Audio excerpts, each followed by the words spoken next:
السلام عليكم ورحمة الله وبركاته. ازيكم حبايبنا؟ عاملين ايه؟ يا رب تكونوا كويسين وبخير. اللهم صل وسلم وبارك عليك يا حبيبي يا رسول الله. سبحان الله والحمد لله ولا اله الا الله والله اكبر ولا حول ولا قوة الا بالله. ما تنسوش تشتركوا في القناة وتفعلوا الجرس عشان يوصلكوا كل جديد وتعملوا لي لايك وتسيبوا لي كومنت. النهارده هنقدم لكم طريقة البوريك الافران. طبعا انا عملته معاكم قبل كده، طبعا بينفع في اللانش بوكس. بعمله معاكم تاني. معايا 3 كوبايات دقيق، طبعا نص معلقة ملح، كوباية الا ربع مية دافية، معايا بيضايه عليها ظرف فانيليا، معايا مكعب خميره بيره، معايا معلقه كبيره سكر، معايا معلقتين زيت، معايا معلقه كبيره صلصه، دي صلصه معلبه، معايا معلقتين لبن بودره. تمام كده، يلا بينا نبدا. حضراتكم كده شايفين، وهنا معايا جبنه براميلي للحشو. يلا بينا نبدا. معايا هنا طبق، هنزل بكوبايه من الا ربع من الميه، دي ميه دافيه، وهنزل عليها بالخميره والسكر. اللهم صل وسلم وبارك عليك يا حبيبي يا رسول الله. سبحان الله والحمد لله ولا اله الا الله والله اكبر ولا حول ولا قوه الا بالله.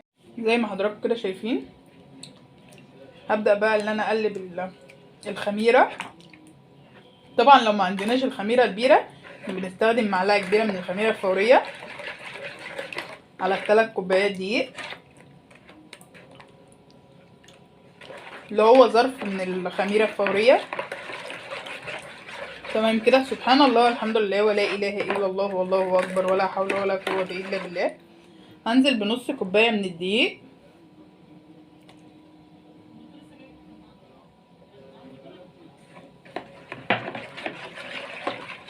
سبحان الله والحمد لله ولا اله الا الله والله اكبر ولا حول ولا قوه الا بالله.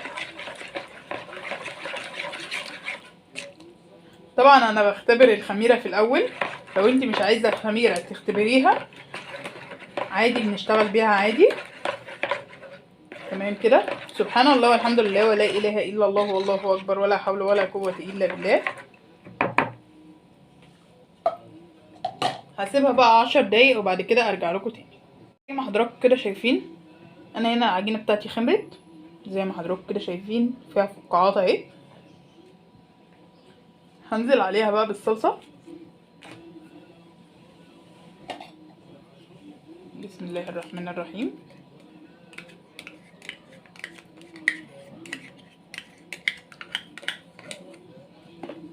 بقلب الصلصه الاول في الميه. ممكن عايزه تحطيها على الدقيق عادي زي ما انا عملت معاكم المره اللي فاتت. تمام اهي.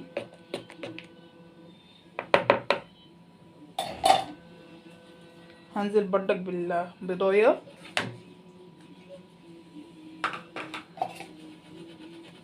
اقلبها كده مع الخميره والميه والصلصه.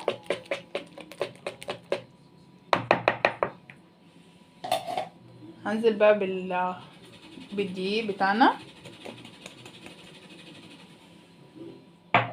اللهم صل وسلم وبارك عليك يا حبيبي يا رسول الله. انا معايا هنا نص معلقه صغيره ملح. تمام كده، من 3 كوبايات دي هنعمل كميه كبيره.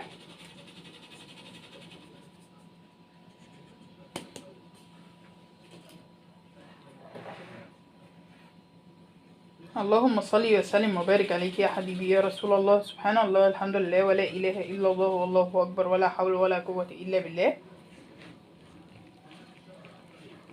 ما تنسوش تشتركوا في القناه وتفعلوا الجرس عشان يوصلكوا كل جديد وتعملوا لي لايك وتسيبوا لي كومنت.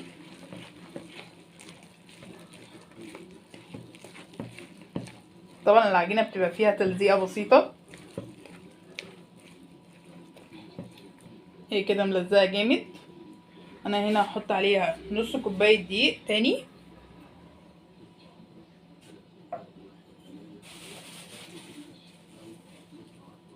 يبقى احنا كده استخدمنا 3 كوبايات ونص، بس طبعا مش هحط النص على طول اهو. انا حطيته كله عشان عارفه اللي هي عايزه نص كوبايه.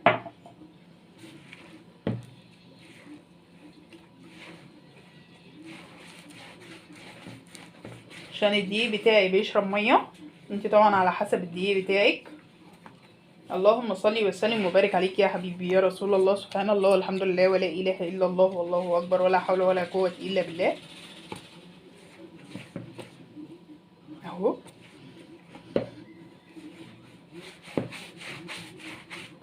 طبعا هي هتحتاج دقيق تاني.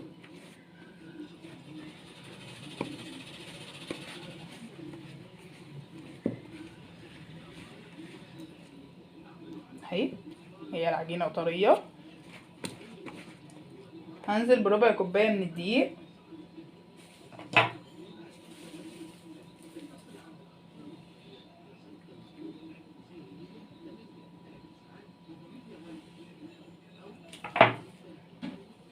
تمام كده. اللهم صل وسلم وبارك عليك يا حبيبي يا رسول الله. سبحان الله والحمد لله ولا اله الا الله والله اكبر ولا حول ولا قوه الا بالله. ما تنسوش تشتركوا في القناه وتفعلوا الجرس عشان يوصلكوا كل جديد، وتعملوا لي لايك وتسيبوا لي كومنت. طبعا هغلفها كلها بالدقيق. تمام كده.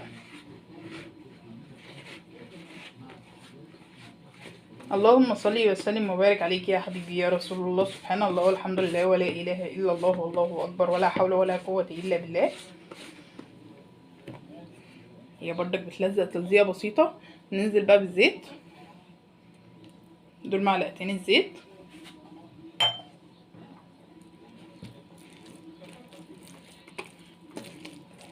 اللهم صل وسلم وبارك عليك يا حبيبي يا رسول الله.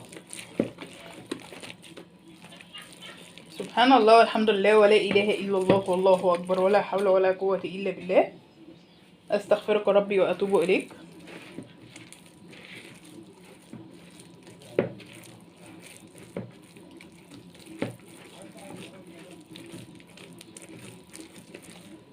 اهي هقعد بقى اعجن فيها لمده 7 دقايق وبعد كده ارجع لكم تاني. رجعت لكم تاني يا حبايبي. هي كده بتلزق بسيط اهو. هسيبها بقى تخمر. تمام كده. هسيبها بقى تخمر لمده ساعه او ساعه الا ربع، طبعا عشان الجو سقع. وبعد كده ارجع لكم تاني. رجعت لكم تاني يا حبايبي، وهنا العجينه بتاعتنا خمرت. ننزلها بقى كده. طبعا هي بتلزق اهي. انا عايزاها تكون بتلزق. انا هاخد جزء من العجين.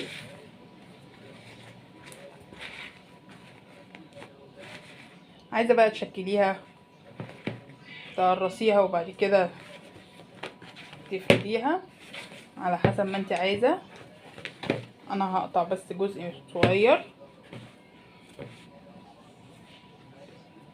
وهسيب الباقي.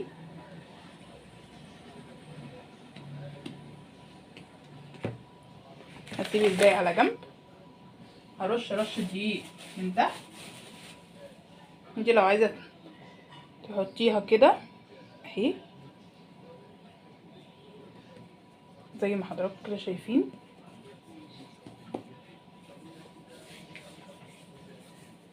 تمام كده. طبعا حضراتكم كده شايفين معايا اللي هي بتلزق. ابدا بقى اللي انا افردها. انا حطيت دقيق من تحت ومن فوق عشان ما تلزقش في النشابه وما تلزقش في الكونتر بتاعي.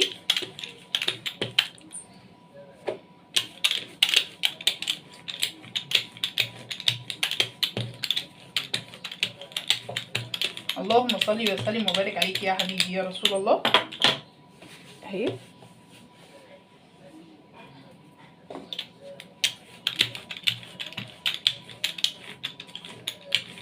اهي.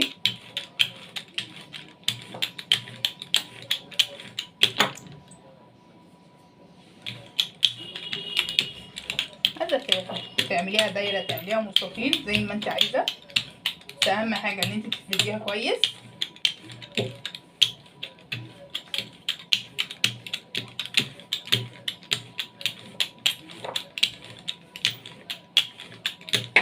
زي ما حضراتكم كده شايفين انا فردتها كده.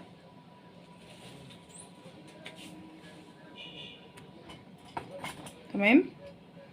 طبعا معايا هنا بقى لا اما غطا لا اما كوبايه لا اما قطعه. انا معايا هنا غطا، هعملها بالغطا وهعملها بالكوبايه اهي. معايا بقى هنا كوبايه،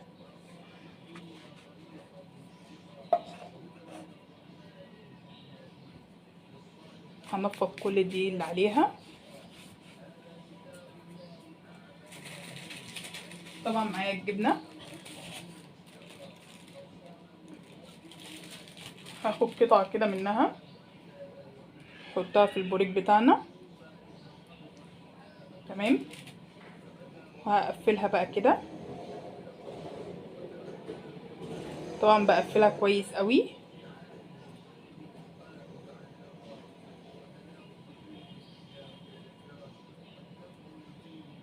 اهي. هو ده كده شكل البوريك، بحطه في الصاج. انا الصاج مش دهناه اي حاجه. هعمل واحده تانية، بنفض الدقيق كده من عليه، باخد قطع الجبنه. عايزه الجبنه كتير عايزاها قليل على حسب ما انت عايزه. تمام كده.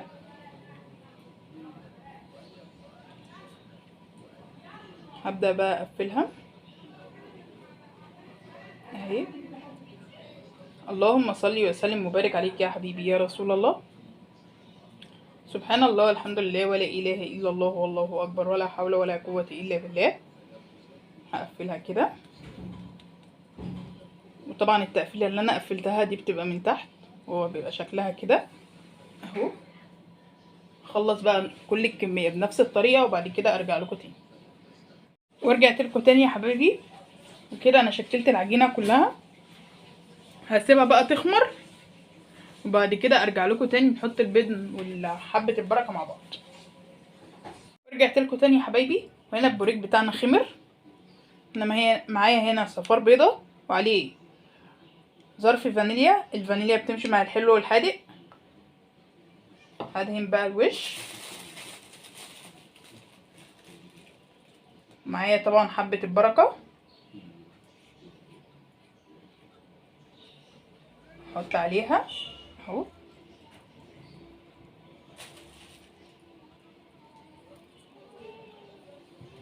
زي ما حضراتكم كده شايفين.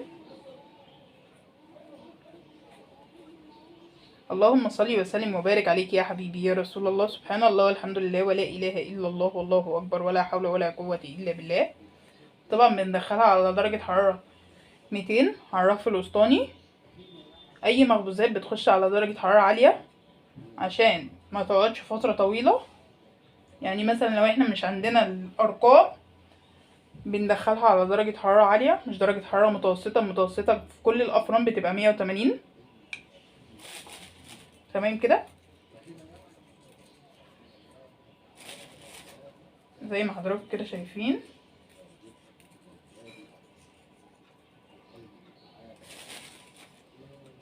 تمام كده. هخلص كل الكميه بنفس الطريقه وادخلها الفرن، بعد كده ارجع لكم تاني. وكده حبايبنا الشكل النهائي للبوريك بتاعنا. اللهم صل وسلم وبارك عليك يا حبيبي يا رسول الله. طبعا انا حطيت كميه في الكيس عشان احطه في الفريزر. طبعا الكميه كبيره، طبعا لازم تشيلين في الفريزر.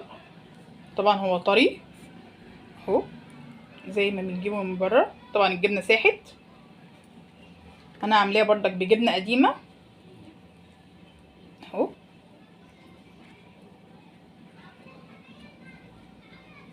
اللهم صل وسلم وبارك عليك يا حبيبي يا رسول الله. سبحان الله والحمد لله ولا اله الا الله والله اكبر ولا حول ولا قوه الا بالله. طبعا بينفع في اللانش بوكس، بينفع في الرحلات، بينفع في النوادي، بينفع في حتت كتير. مثلا بينفع في الطار، بينفع عشاء. ما تنسوش تشتركوا في القناه وتفعلوا الجرس عشان يوصلكوا كل جديد، وتعملوا لي لايك وتسيبوا لي كومنت. والسلام عليكم ورحمه الله وبركاته.